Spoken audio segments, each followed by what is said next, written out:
Hello, नमस्कार. आपल्या YouTube चॅनलवर तुम्हा सर्वांचं अगदी मनापासून स्वागत आहे. तर आता अधिक महिना सुरू आहे आणि अधिक महिन्यामध्ये जास्त पुरणपोळ्या बनवल्या जातात. धोंड्याचा महिना हा चालू आहे. तर धोंडे, पुरणपोळी हे महिनाभर आपल्या घरी चालूच असते. तर कमीत कमी एका महिन्यामध्ये 2-3 वेळा तरी आपल्या घरी पुरणपोळ्या होतातच. तर आज आपण बनवणार आहे ती येळवणीची आमटी, कोणी म्हणते पुरणाची आमटी. तर सगळीकडे बोलण्याची वेगवेगळी पद्धत असते. तर मस्त खमंग अशी आपण आज येळवणीची आमटी बनवणार आहे. तर अद्रक, लसूण आणि कोथिंबीर छान अशी पेस्ट करून घेतली आणि मस्त अशी खमंग फोडणी तयार केली बघू शकताय. मराठवाडा स्पेशल काळा मसाला घालून आपण येळवणीची आमटी बनवणार आहे आणि हे आहे ते खोबरं आहे भाजून घेतलेलं. मस्त असं भाजलेलं खोबरं मिक्सरला एकदम बारीक याची पेस्ट केलेली आहे आणि छान अशी खमंग फोडणी झालेली आहे.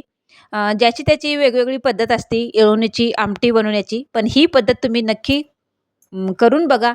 100% सांगते की तुम्हाला एकदम अशी छान चव लागेल. वेगळ्या पद्धतीची चव लागेल, आवडेल तुम्हाला. तर मस्त अशी खमंग फोडणी केली आणि वरनं बारीक चिरून घेतलेली अशी भरपूर सारी अशी कोथिंबीर घातलेली आहे. कोथिंबीर मी वाटणमध्ये पण घातली होती आणि वरनं अशी मी कोथिंबीर हिरवीगार अशी छान कोथिंबीर टाकलेली आहे बारीक चिरून आणि मस्त अशी दाटसर येळवणीची आमटी झालेली आहे. कोण आमटी म्हणते, पुरणाची आमटी म्हणते, कोणी तिखट म्हणते, सगळी बोलण्याची वेगवेगळी पद्धत असते. तर मस्त असा सुगंध घरभर पसरलेला आहे येळवणीच्या आमटीचा. एकदम अप्रतिम चव झालेली आहे याची आणि ही तर भात आमटी तर अप्रतिम लागते. खूप टेस्टी आमटी आपली येळवणीची तयार झालेली आहे. आत्ता याला कलर दिसणार नाही, पण नंतर एकदम असा वरनं कलर येते. चवीनुसार याच्यात मीठ टाकून घेतलेलं आहे. मस्त असा कलर आलेला आहे बघू शकताय. मस्त असं कट आलेलं आहे आमटीला.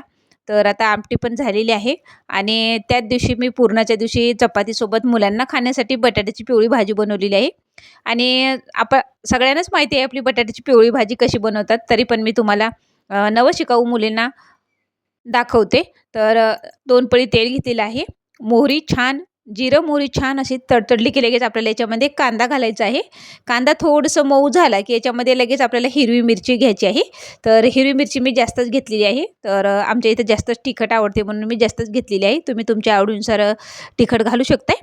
तर याच्यामध्ये मस्त अशी आपल्या झाडाचेच असे कढीपत्ता ताजा-ताजा तोडलेला टाकलेला आहे आणि मस्त असे कांदा आता लालसर होऊ देईपर्यंत परतायचा. थोडीशी कलरसाठी हळद घातलेली आहे. तर बटाटा मी शिजवून असं बारीक केलेला आहे. मस्त छान आता ही फोडणीमध्ये मिक्स करायचं आहे. तर एकाच व्हिडिओमध्ये मी तुम्हाला 2 रेसिपी दाखवलेली आहे. येळवणीची आमटी आणि बटाट्याची पिवळी भाजी.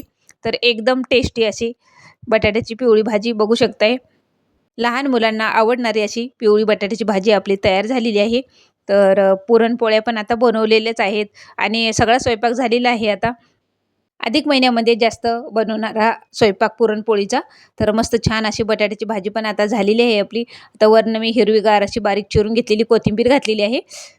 दोन्ही भाज्या आपल्या तयार आहेत. तुम्ही पण नक्की ट्राय करा या पद्धतीने.